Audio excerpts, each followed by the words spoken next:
Hello, my friends out there in Canada. I haven't seen you for a while, and I hope that you're all well. And unfortunately, yet again, I'm not able to join you for your evening of storytelling. But I am able to share a story with you, and I would quite like to do that if that's okay. It's only a short story, and it's for Halloween.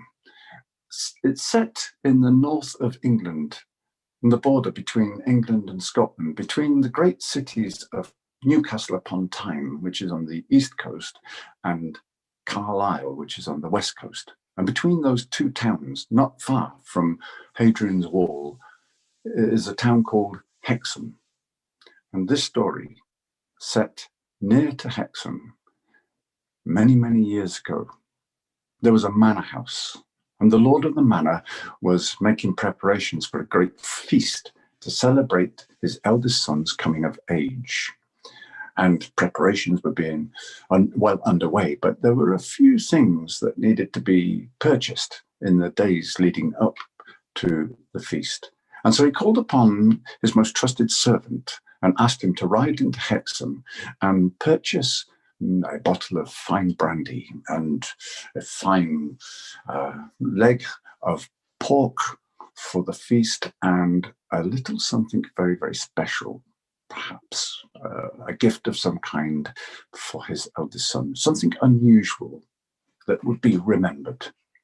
And so the servant took the purse that the lord of the manor offered him, and he went to the stables and he climbed upon a horse and he made his way into Hexham. Well, he arrived in Hexham, and the market was a bustling place. There in the shadow of the cathedral, the people coming and going from the stalls and buying their wares.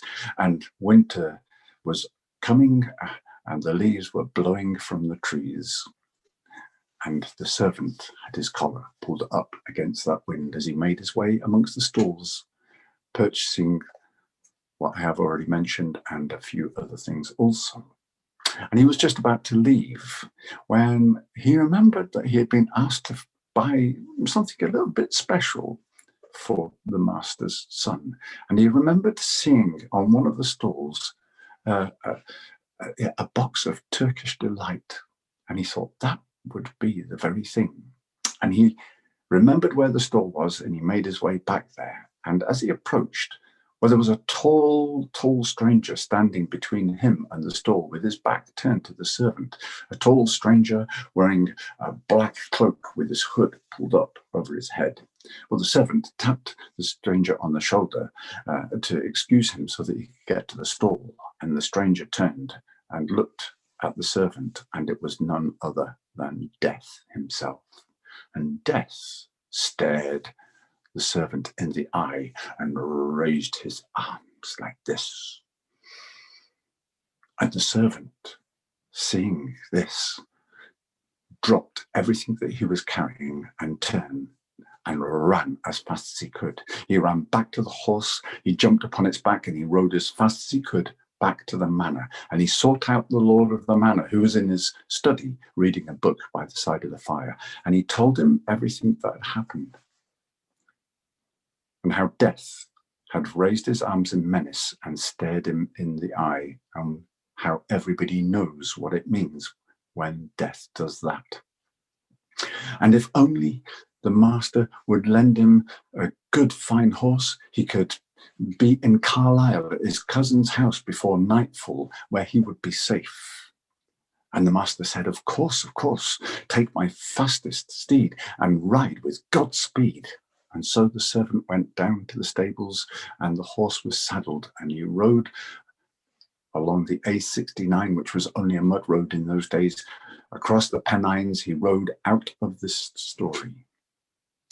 But the master, the lord of the manor, sat by the fire, thinking, this is not good. Not only have I lost my most trusted servant, but I have also lost my fastest horse, and all of the things that I sent my servant into town to purchase this day. And he decided there and then that he would go into Hexham and he would find Death and he would have a word with him. And so he also went down to the stables and he climbed upon a horse and he rode into Hexham.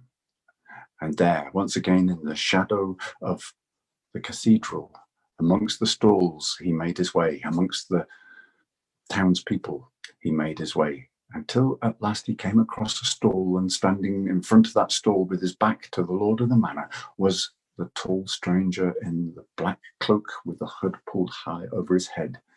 And the lord of the manor came and tapped that stranger on the shoulder. "I've got a bone to pick with you," he said. And Death turned round and said, "Yes, how exactly can I help you?"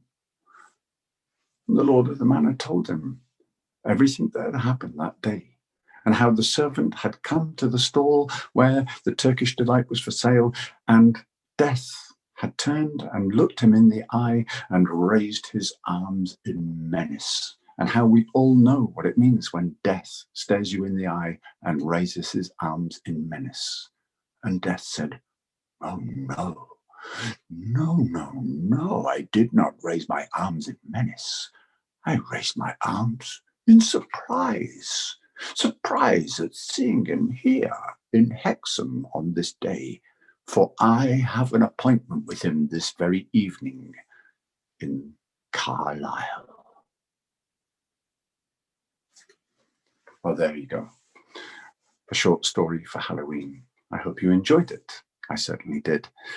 And I hope that you have a very enjoyable rest of your evening. And maybe I will see you all again at some point soon.